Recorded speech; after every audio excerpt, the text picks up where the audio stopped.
We're now joined by Head Coach Kalen DeBoer from the University of Washington. Coach, if you would start with a brief opening statement, we'll open the floor to questions. Yeah, you bet. It's great to see y'all, and as many days we've been here, it's really going fast. Our guys have enjoyed their trip so far. We've had, I think, really sharp practices here in the Superdome.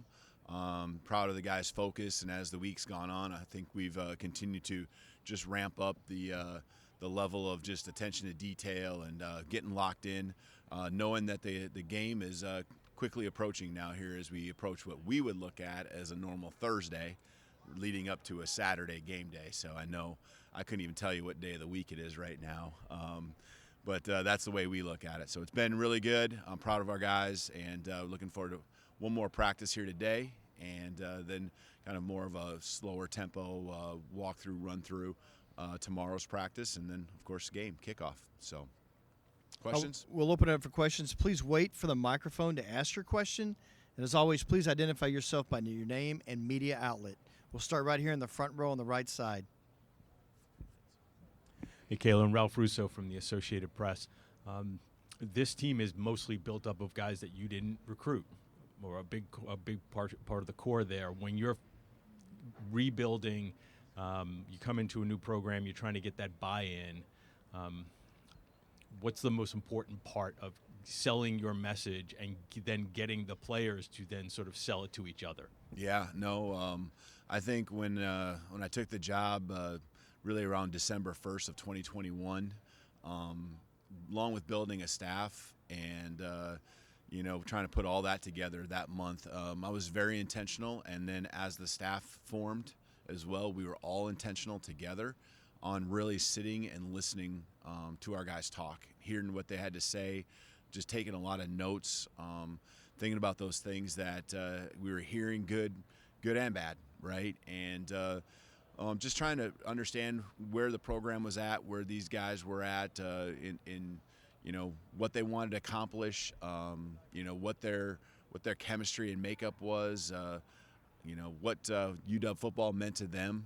And when we started in January and we had our full staff together, even that first week, it was more of a get to know, and we spent a lot of time sitting around lunch table, and not having meetings, not getting into the workouts, maybe the way that you'd envision it. It was a lot about just getting to know each other, trying to be intentional on building those relationships. And I think those guys, our guys, started to see, hey, we got some good guys, good dudes on this staff that care about you as a person, even before you as a player. And we got into workouts. We did get into workouts that first week, and the vibe from the Monday meeting or the first meeting we had to 5 days later after a week of workouts, walking in that team room, it was completely different. And so I credit our staff. I credit Coach McKeefrey, our strength coach, for building that confidence. I think it comes with organization and showing the team that you have a plan. And then I credit our guys, our team, for really embracing and being open to whatever we were asking them to do. And that wasn't just that week. That's happened ever since we got here day one. We'll go to the left side front row. David Upton with The Athletic. When you got here, how would you describe your philosophy in terms of roster building, in terms of how we're going to approach the portal, keeping guys, how would you sort of break that down? Yeah, I think, took as much information, especially in December when guys were coming in my office and wanting to talk, and some guys already had their mind made up and they were long gone and in the portal and had left. Really not much you could do there. But just really trying to understand the roster, watching some film and understanding who these guys were, taking in information from staff that maybe were still in the building. And, when it got to January and we got into those workouts, just a lot of communication amongst our coaches on what we were seeing, kind of what we felt, both from the physical standpoint and how they were moving and lifting, but also just paying really attention to the vibe that each guy had, the body language and things like that. Not that they wouldn't be with us, but just understanding how it would all come together. Our staff had 6 or 7 coaches that all came with me, and so we knew what we needed to do to bring it together. And I think that communication, that evaluation was big. But when it comes to the portal, for us, it was about just plugging guys into spots where we felt we had gaps. And we weren't just going to bring a wave of guys in and just anyone who seemed to be able to, run, throw, tackle, whatever, block. We were gonna be very careful because we knew, you might bring 2 guys in and it might push the wrong 2 out. And we wanted to be really careful with that because we felt like there was a base within the program of good football players, great people. There was a lot of high-level things when I was meeting with guys where I could tell that they cared about this place. And when you surround yourself with the right people, you don't need to always go looking for, 15, 20, 25 guys to pull out of the portal and try to just replace everyone. So, it was a fine line there. We brought in roughly 10 guys each year, and those guys have, for the most part, been very critical to our success last year and this season. Go to the right side, second row. Kyle Bonneger with ESPN. Kalen, you've obviously coached in the playoffs before. A lot of major differences, of course, but I'm sure there's some similarities. How does the anticipation of this semifinal as a head coach compare to some of the others you've experienced? And then, what can you take away from those playoff runs that's applicable to where you guys are now? Yeah, when you're at the small college level, you're used to the playoff. For us back then, it was four rounds, win or go home, and that's fun to be a part of. It pushes you to be your best. That's what a lot of people say they want, but when it comes down to those moments, I think that's when you find out really who does want it and who does enjoy the competition. And, we understand what's at stake here. We win, we get to move on, and we get to have the next biggest game of our life, But for right now, this is that one, and we're taking, each day and making the most of our preparation, and that's all you can ask. And my guys know that, our team knows that our number one ask is to bring their best energy, attitude, and effort every single day. And when they do that, the work gets done. And when they work to be their best, that's what we're going to do, is we're going to live with the results. And it allows them to play free. It allows them to play, fast and enjoy the moments that we're in, whether it's during the week of prep or on game day. And that's really the recipe. You can't sit and have regrets.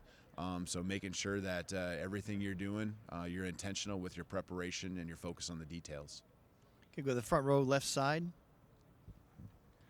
Ted Lewis from the Times-Picayune, New Orleans. A couple of things.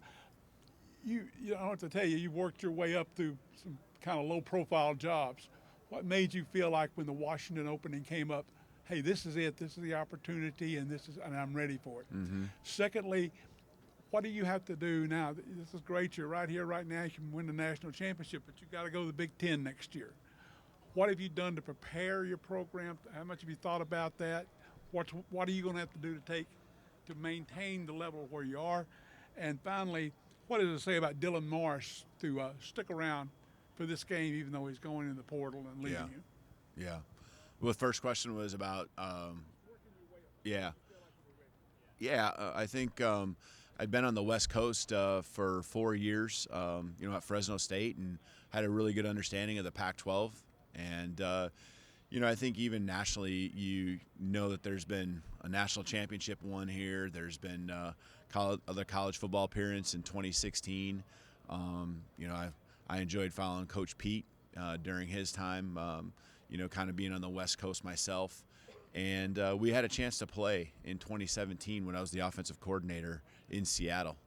And just seeing that environment and understanding the passion, the tradition, the expectations that this community, this university had for its football program, that's something I wanted to be a part of. And we have so many great resources. There's other great shows in town when it comes to the professional sports, but being the major college university there, and with a lot of our alumni sticking right there close to home, it's a passionate fan base that's a lot of fun to be around and be a part of. And so it was really a no-brainer to to be looking at this opportunity and accepting this position as the head coach here at UW. Dylan Morris, I think it just says a lot about, what his path has been, what his journey's been here. I think it's a unique situation for someone to have entered the portal, but it was done so through great communication. That wasn't just here in the last couple of weeks. It's been over the last couple of years. Ever since we've been here, he's been front and center. He's helped lead this team to where we're at today. He's battled. Our entire team, our coaching staff absolutely love him. We respect him with the utmost, respect that you can have. And I talked to the team a little bit when this kind of was going down, and every single guy on the team was nodding their head when I was sharing, how we were going to approach this with Dylan. It's because we all love him. We know he loves us, and he's still one of the first guys in the building each and every day, even right now, just like it's always been. And he's ready to step on the field, do what he needs to do to help us win a football game. And I always feel like at some point when people are doing right by you and they're so much in your corner like Dylan has been, you have to do right by them. And this time in college football will come and go extremely fast for these guys. And you hope that the greatest experience of their life can happen here in your football program, but it also, doesn't always work out that way. And, I just hope he can enjoy college football as much as possible. And, again, that could be here, but it also, maybe somewhere else. And, we love him to death. And then the move to the Big Ten, in all honesty, we've been so focused on the Pac-12, which was just a grind this year. Just a tough schedule, each and every team being elite. I think that has prepared us for next year in a lot of ways. It wasn't part of the plan, but a lot of our staff is actually from the Midwest. My coordinators really on both offense and defense, both two from Iowa, or one's from St. Louis, one's from Iowa, one's from South Dakota. And so a lot of Midwest ties, other coaches on our staff that have actually coached in the Big Ten, different schools and universities as well. So along with myself and 1 year at Indiana, I think we have a pretty good idea of what these places look like, what the teams are built on, the styles. We've played Michigan State the last 2 years. We went there this year, understand a little bit of the travel. So I think, the recruiting piece, we'll stick to our footprint, on the West Coast, but it has, and I think it will continue to lend itself for us to be able to maybe move a little further east, with occasional guys that we have connections to or people that really, have understood what our program is all about and want to be a part of it. All right, we'll stay on the left side, the front row. Kirk Bowles from the Austin American-Statesman. Kalen, Washington was 4-8 the year before you got there. Sark went 5-7 in his first year. Do you think we're going to see more quick turnarounds like that, or with NIL, transfer portal, and what Charlie Baker was proposing, we're going to see greater separation between the haves and the have-nots? Yeah, I think the potential for the turnarounds does exist with the portal. And, for us, some of those additions that have helped us, Michael Penix, Dylan Johnson, we've already talked about them. They're guys that have certainly got us to this point. And so I think those quick turnarounds are possible. I think the sustained success, is what you got to be also focused on. And so, that building it still from the base with young guys coming up through the program and focusing on developing these guys as both people and football players is still a huge part of our program. But I think, you can plug a guy in and help raise your level where maybe it was a little harder back a few years back, So, I think, that's probably why you've seen a little bit of the success here with Texas and their team, too, with some additions they've made to their roster. All right, we'll go to the right side, front row. Brandon Marcello, 24/7 Sports. And talking to people in your past, Sid, Curtis Riggs, they were telling me when you were elevated to the head coach at USF that it was pretty much kind of a marriage there between you and Chuck. You're kind of like co-head coaches. Yeah. What was it like, that conversations going in to becoming the head coach there and leading the program, and how much did you lean on Chuck, and then also continue to do so today, and how important has that been to your success? Oh, it's super critical. I mean, Chuck and I were teammates, and I think when you're at that level and you're building a relationship and just the work ethic that I saw, I guess it's been almost 30 years now, 25, 30 years, you see and what people are made of when you're really trying to put a team together. Those are the people you want in your corner.